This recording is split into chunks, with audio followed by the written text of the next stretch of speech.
Bonjour et bienvenue dans l'univers de Sawari. Lors du précédent épisode, je vous ai ouvert les portes de cet univers oriental post-apocalyptique. Aujourd'hui, je vous invite à rencontrer les figures marquantes de la cité de Xaros, ville principale de ce monde. Leurs destinées s'entremêlent pour tisser la toile où se déroulera leurs aventures. Chacune de ces personnes joue son rôle plus ou moins conscient de sa place et des conséquences de ses actes sur la vie de ses pairs. Afin de devenir maître de la guilde des marchands, tous vont utiliser leurs compétences pour asseoir leur supériorité. Vous pourriez penser que le mieux placé pour cela serait Kael le marchand.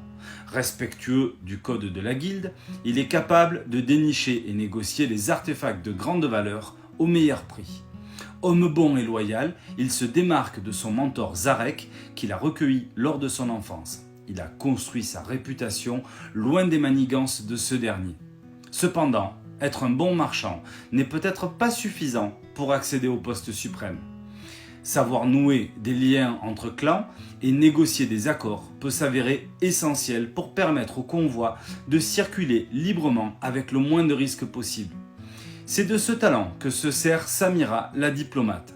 Respectée de tous, elle a toutes les qualités pour devenir la future chef de la guilde. Mais le mystère sur ses origines et sa préférence à rester au sein de la cité pourraient la desservir. A l'inverse, des compétences de navigateur et de cartographe seraient tout aussi précieuses. Hakim, l'explorateur, excelle dans ce domaine.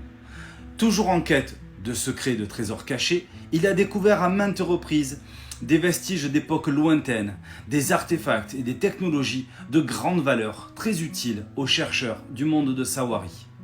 L'aide ainsi apportée et la renommée acquise suite à ces découvertes pourraient le mener au plus haut. Cependant, lorsque l'on traverse les étendues désertiques, il faut craindre Razik le brigand. Mais ce dernier semble préférer s'en prendre au convoi de Zarek, auquel il voue une haine personnelle. Sa plus grande force reste la menace qu'il fait peser sur les guildes grâce à ses raids audacieux lui permettant de mettre la main sur les plus grandes richesses que d'autres ont découvert à sa place.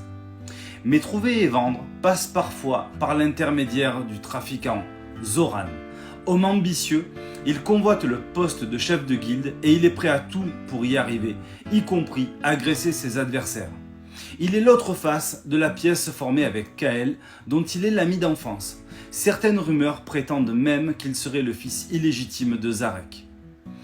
Seul un être doué d'une grande intelligence et d'un réseau étendu d'informateurs pour démêler le vrai du faux pourra découvrir la vérité.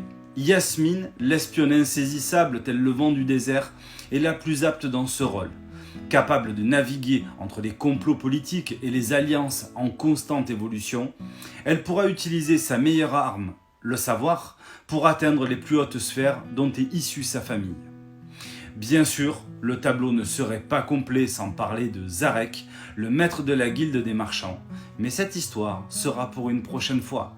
En attendant, abonnez-vous, likez, partagez et n'oubliez pas, la clé, c'est vous.